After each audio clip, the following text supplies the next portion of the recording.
Mesdames, Messieurs, bonsoir. Pour cette émission de géopolitique, nous allons parler d'une organisation, la francophonie.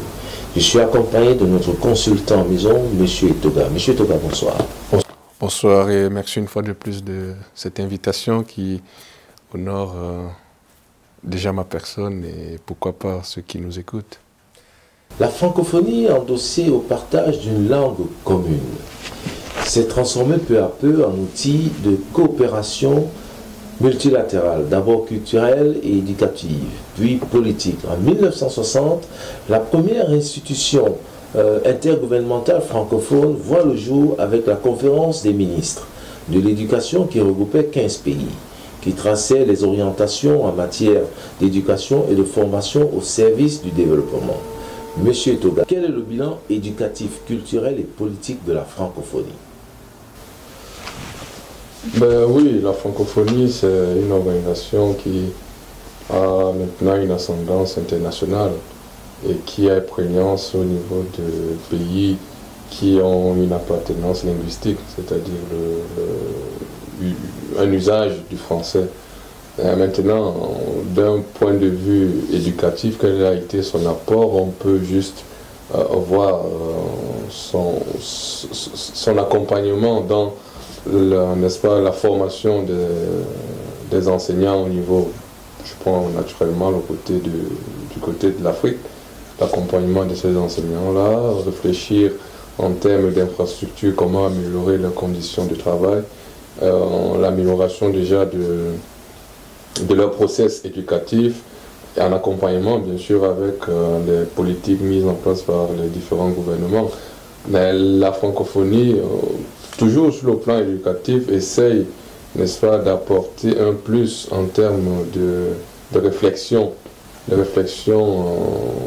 stratégique dans la mise en place des programmes éducatifs qui, plus nettement en français, éducatifs dans la langue, qui formerait les futurs leaders sur le continent ou bien alors ceux qui ont en partage la langue française et pérenniser évidemment cette langue-là. Donc le plan éducatif, la pérennisation de la langue française sur le plan mondial et voire même, puisqu'aujourd'hui elle est classée 5e langue la plus parlée au monde, elle aimerait, n'est-ce pas, caracoler avec par exemple l'anglais qui est la toute première langue parlée au monde. Et là maintenant ça nous plonge dans le champ politique.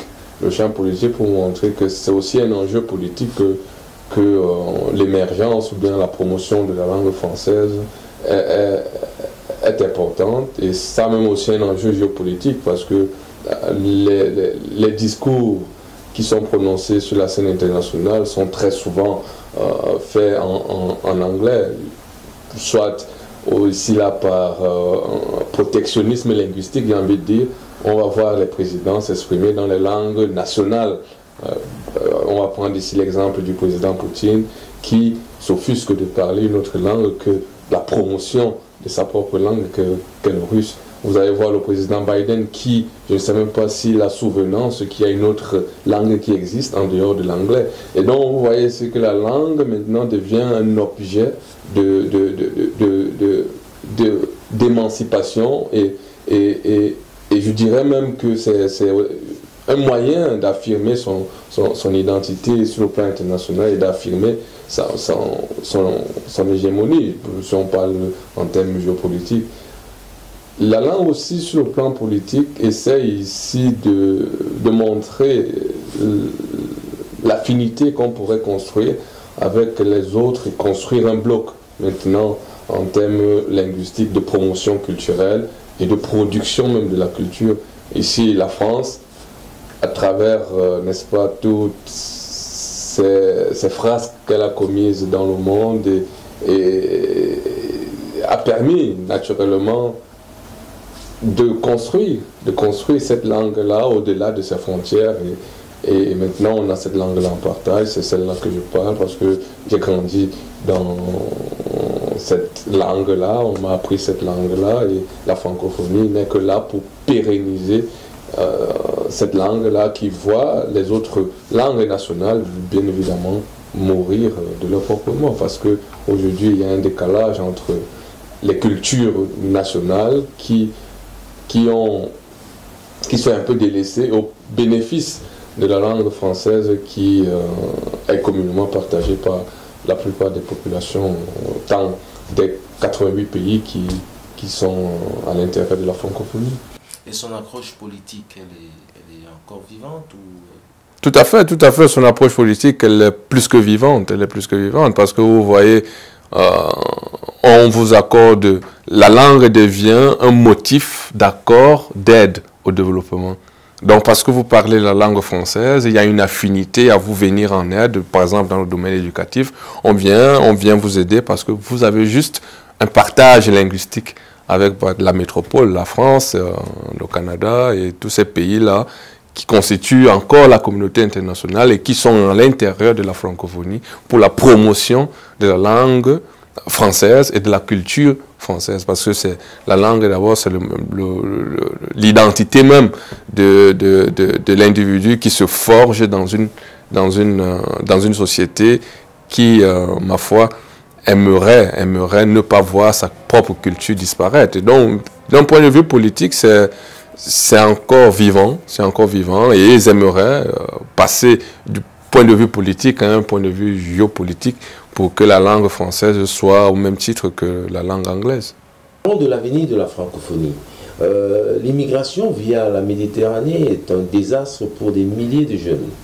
Le président Emmanuel Macron, dans son interview accordée à TV5, dit que la jeunesse africaine est une priorité pour la France. Dans quel but? Oui, naturellement, il a cette volonté d'être le président des Africains, et dont l'avenir des Africains ne peut que l'intéresser au plus haut point. C'est pourquoi il tient ce type de discours, et il aimerait voir non pas sa population française émerger, mais plutôt les populations africaines, mais avec ce qu'il a appelé l'immigration choisie.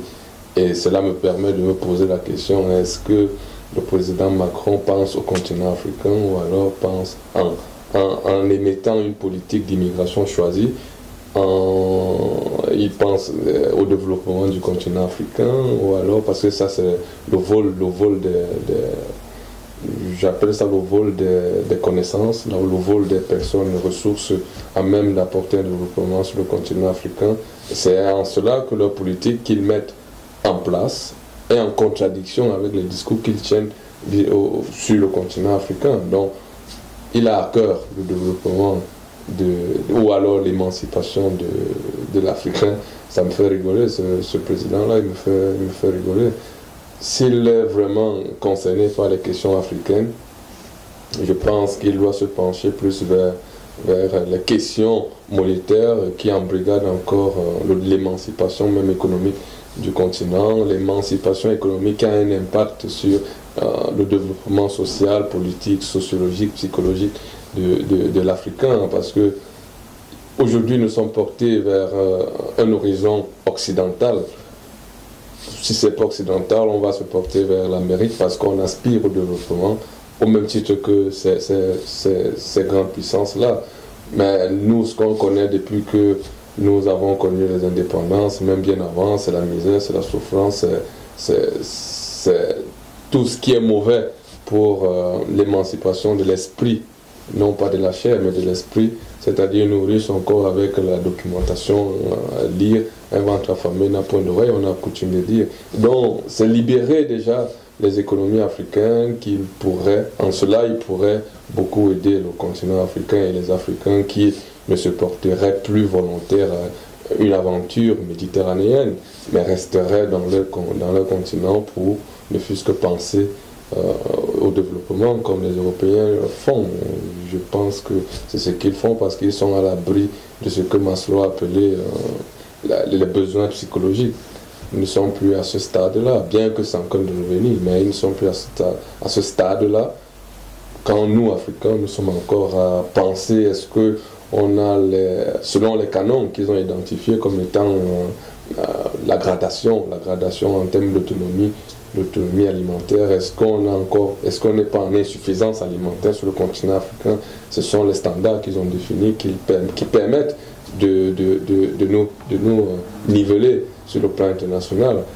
Mais quand on va en Afrique, on se rend compte que on a encore des besoins physiologiques à combler. Et donc, s'il a à cœur véritablement d'aider l'Africain à développer la rue de la Méditerranée, c'est de se pencher, de mon point de vue, vers les questions économiques. Et donc, le franc CFA, de finir avec cette question coloniale et même nazie, pour que l'Africain s'émancipe et ne vise plus la France comme étant un objectif ou alors un idéal, mais construirait son environnement pour qu'il se sente à l'aise dans son escarcelle qu'il aura défini, bénéfique pour lui et pour l'ensemble des personnes qu'il y a autour de lui. La France a augmenté son budget à l'aide au développement. Est-ce que les investissements via son budget à l'aide au développement ne sont pas essentiellement orientés vers le Sénégal? Oui, naturellement, on peut dire que l'aide au développement avec les statistiques qui existent sont plus orientées vers le Sénégal, mais là n'est pas la question. Là n'est pas véritablement la question.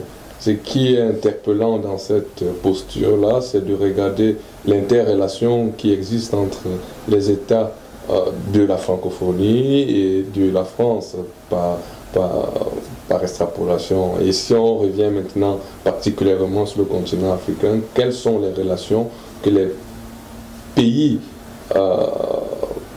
qui ont en affinité la langue française ont comme relation avec la France? Si on prend le cas, par exemple, du Mali, vous conviendrez avec moi que la France aimerait bien diriger ses fonds qui sont destinés à ce pays-là. Et donc, aujourd'hui, leurs relations sont quelque peu brouillées ou alors mises à sac par l'émancipation du Mali ou bien des autorités maliennes qui sont jusqu'à aller avec une audace à nulle autre pareille, interpeller la France ou alors nommer la France comme étant un pays, une junte. La junte française, ça a été dit au niveau opérant de l'ONU par le premier ministre par intérim du Mali. Et donc, revenant sur la relation avec la France, vous conviendrez avec moi que la France ne va pas donner ses fonds pour participer à l'émergence de ce pays-là, quand elle est même déjà chassée sur le terrain, tant aussi bien par ses forces qu'on ne veut plus voir sur le territoire, sa politique qu'on estime qu'elle est colonialiste ou alors nazie, son franc CFA qui ne veut pas disparaître. Vous voyez qu'il y a beaucoup de récriminations que le Mali et bien d'autres pays font à la France, que le Sénégal, j'ai pas envie de dire qu'ils ne sont pas dans ce processus d'émancipation ou bien d'autonomisation, mais se prononcent moins sur ces questions-là parce que la relation interétatique ou alors des autorités au niveau du Sénégal sont bonnes, tout simplement. Au dernier sommet, vous avez vu le président Macky Sall en toute amitié avec le président Macron discuter des questions qui concernent bien évidemment le continent africain, mais sans toutefois poser les véritables problématiques que le continent africain est en train de vivre. Donc toutes ces relations-là, c'est juste pour grappiller quelques sous que nos réserves ou alors nos marchandises ont bien voulu nous conférer dans la vente des matières premières qui sont distribuées en termes de 50% vont pour les économies africaines, 50% doivent résider dans le compte des opérations et cela nous est rendu maintenant avec l'aide au développement. C'est le professeur Agbou qui développe ça plus finement pour que ce soit mieux compris. Moi, je fais juste un ramassé ici pour montrer que la relation peut varier en fonction de l'État ou bien du gouvernement qui est au-dessus de ce pays-là et l'affinité qu'il a avec la France, sans toutefois qu'il ne pose pas les véritables questions du continent. Et naturellement, il aura les fonds. Il aura les fonds. Si on prend maintenant la Centrafrique aussi, hein, on voit d'être banni.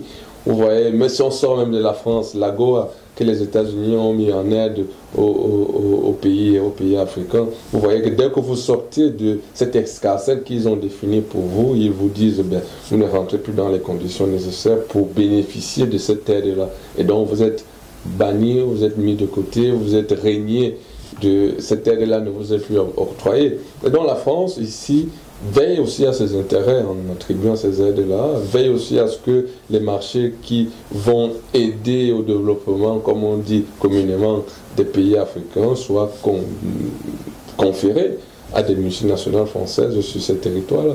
Mais sauf qu'aujourd'hui, il y a une certaine indépendance qui voudrait que les marchés soient soumissionnés. Il n'y a plus ce diktat-là que la France gagne tous les marchés qui sont sur tous les marchés publics au niveau du continent africain. Et donc, cela par l'autonomisation des présidents.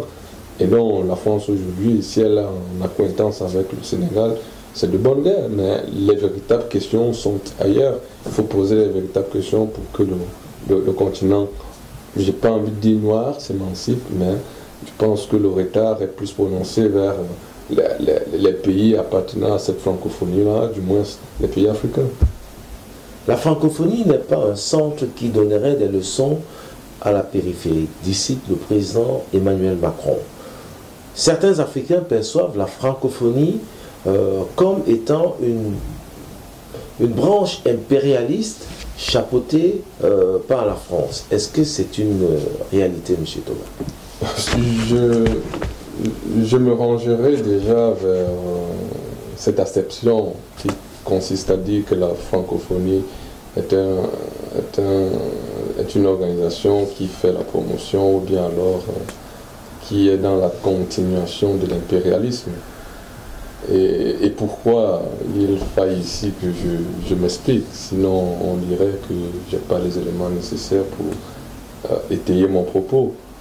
La francophonie, c'est, comme on l'a dit dans le prélégomène qu'on a eu en introduction à cette émission, c'est de dire que la langue française doit continuer. Et quand les impérialistes sont arrivés en Afrique, ils n'ont pas fait que piller le continent africain, ils ont aussi imposé des mœurs, des cultures. Et donc la langue fait partie de la culture.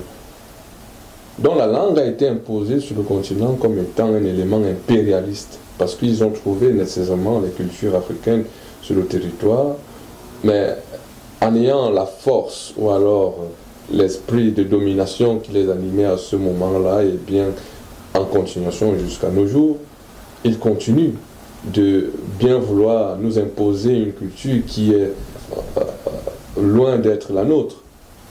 Et donc, simplement pris dans son ensemble, la langue française, à mon sens, est un élément de domination et d'impérialisme, au même titre que le vol, le pillage des ressources, la mise en esclavage et tout ce qui a été commis par les puissances occidentales quand ils arrivaient sur le continent africain.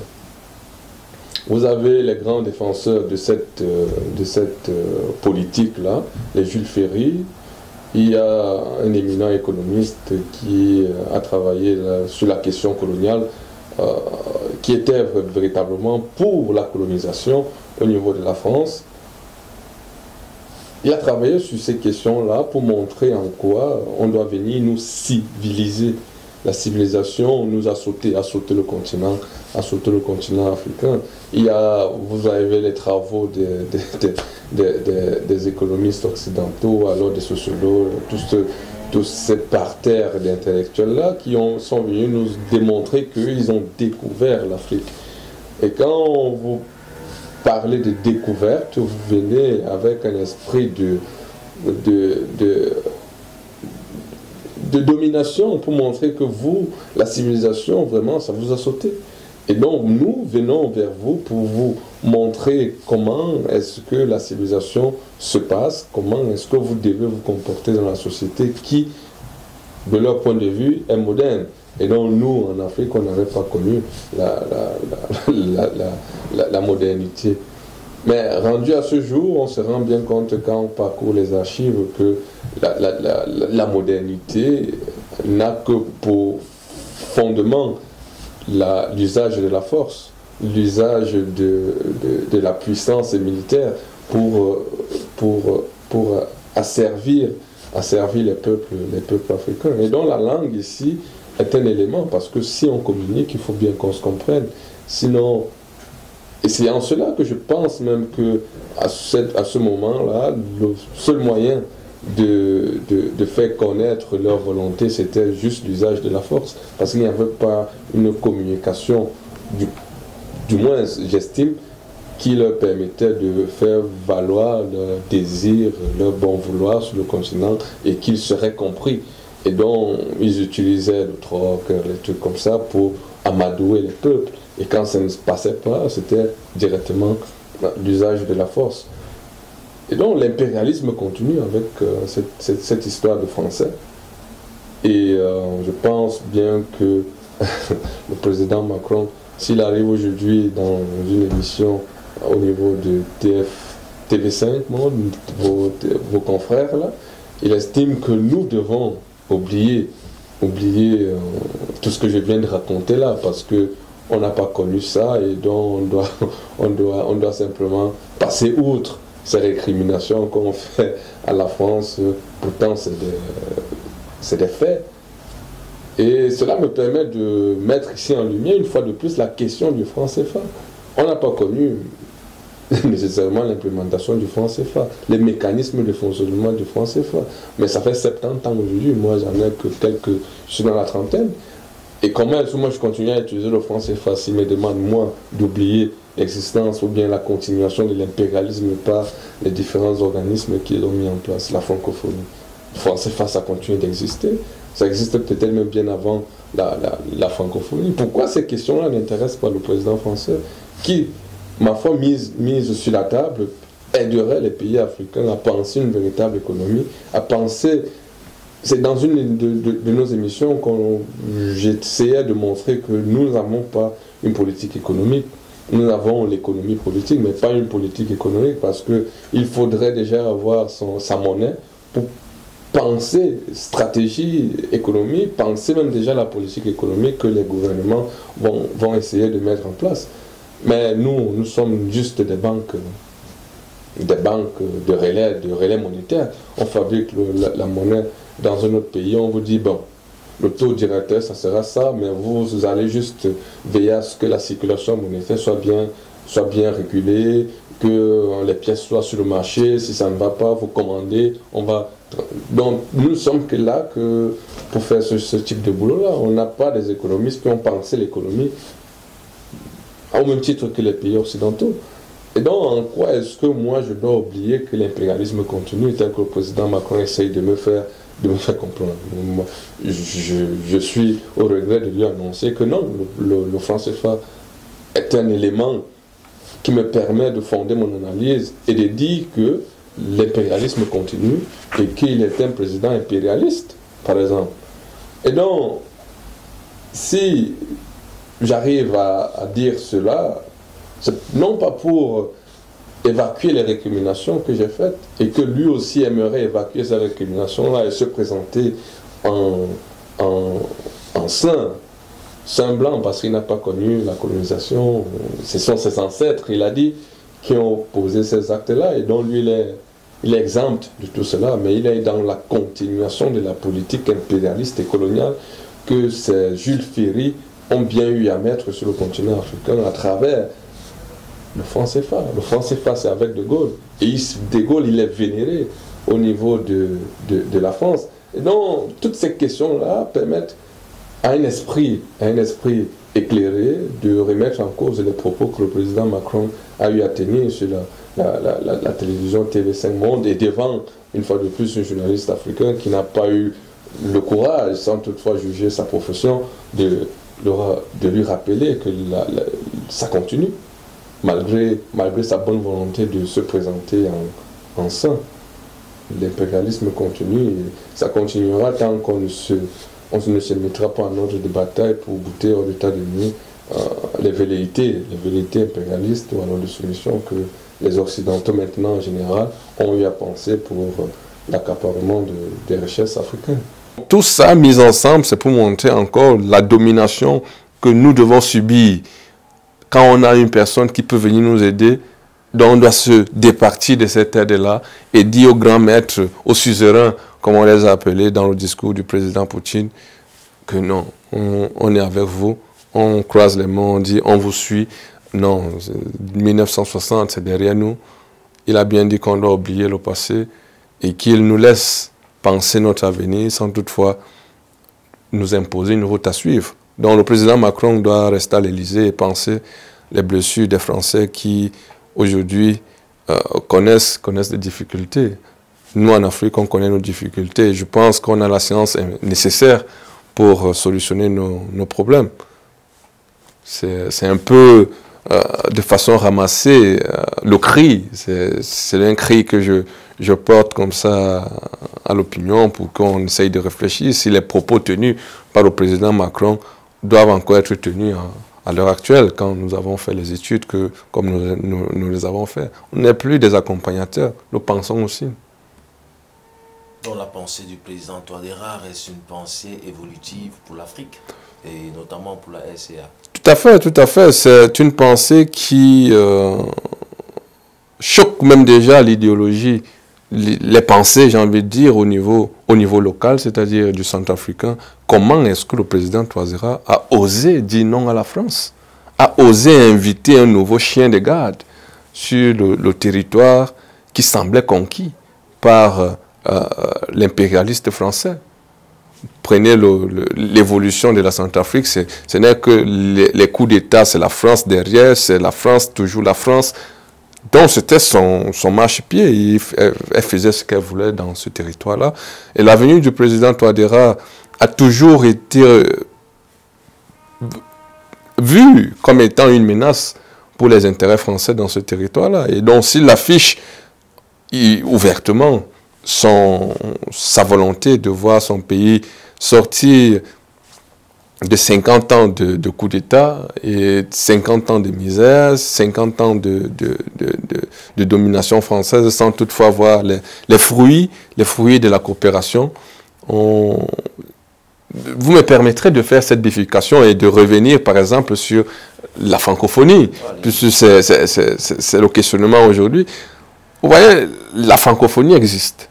Le président Touadéra fait partie nécessairement de la francophonie parce que il parle français, la culture française a été introduite dans ce pays-là. Mais l'aide est orientée en termes d'acceptation, de pillage. Donc les présidents qui se sont succédés à la tête de la Centrafrique devraient accepter le pillage des ressources du diamant, du manganèse et tout ce qu'il y a comme ressources au niveau de la Centrafrique pour avoir l'aide au développement que la France pourrait apporter à ce pays-là. Et le véritable président à ce moment-là, ce n'était plus un président centrafricain, mais plutôt l'ambassadeur de France en Centrafrique qui dictait. Vous voyez la posture de ce président quand Catherine Samba-Panza était présidente par intérim. Vous voyez sa posture, c'est lui qui dirigeait les débats, c'est lui qui disait éteignez la lumière quand quelqu'un parle, n'éteignez pas. Il lui dit un discours conciliant vis-à-vis de la France, donc vous devez le laisser parler. Il orientait, n'est-ce pas, le discours. Aujourd'hui, avec le président Touadéra, c'est les Centrafricains qui peuvent défiler dans la rue avec le drapeau russe pour dire venez nous aider. Mais cette posture-là aussi, je ne suis pas en acquaintance avec cette posture-là parce que c'est aussi un moyen d'afficher notre domination à une autre puissance. Il faut ici qu'on s'émancipe véritablement pour penser nos propres problèmes, tel que le président Touadéra le fait, mais avec le support des puissances qui aimeraient nous accompagner dans ce sens-là. Vous avez le viol des citoyens centrafricains par la force Barkhane. Qu'est-ce qui a été dit? Un non-lieu.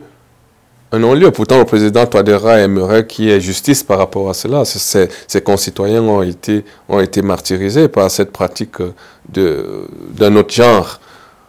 Donc, vous voyez, tout cela, ça pousse à réfléchir, ça pousse le président à se demander, mais est-ce que je dois continuer cette coopération qui est nocive pour ma population, qui souffre dans sa chair, et dont on me présente une solution comme étant la solution russe? Qu'est-ce que je dois dire? Et si la Centrafrique est tombée, c'est le Cameroun qui tombe. Si le Cameroun tombe, c'est toute la sous-région qui est mise à sac. Vous avez la question du Grand Sahel qui doit être résolue. La France est là depuis avec ses opérations Serval, ses opérations Sangaré, ses opérations Barkhane, qui changent. Vous voyez, les dominations changent en fonction de la communication des activistes africains qui sont sur le terrain, des activistes camerounais, ou alors, je ne sais pas moi de quel pays, ou européens naturellement, qui ont une affinité avec les questions africaines, portent sur la présence française en Afrique. Ma foi, les dominations changent parce que on a pointé du doigt un fait qui était défaillant dans la pratique de la France en Afrique. Et donc, vous avez Serval qui est passé à Sangaris, qui est passé à... Aujourd'hui, on parle de la force Takuba, qui n'est plus sous l'égide de la France, mais sous l'égide de l'Union européenne. Donc, la domination continue. Et on se demande jusqu'à quand. Donc, le président Touadéra est dans la bonne voie. Les Africains panafricanistes suivent de très près ses orientations. Et donc, ils sont, pour ma foi, en accointance avec ce qu'il fait.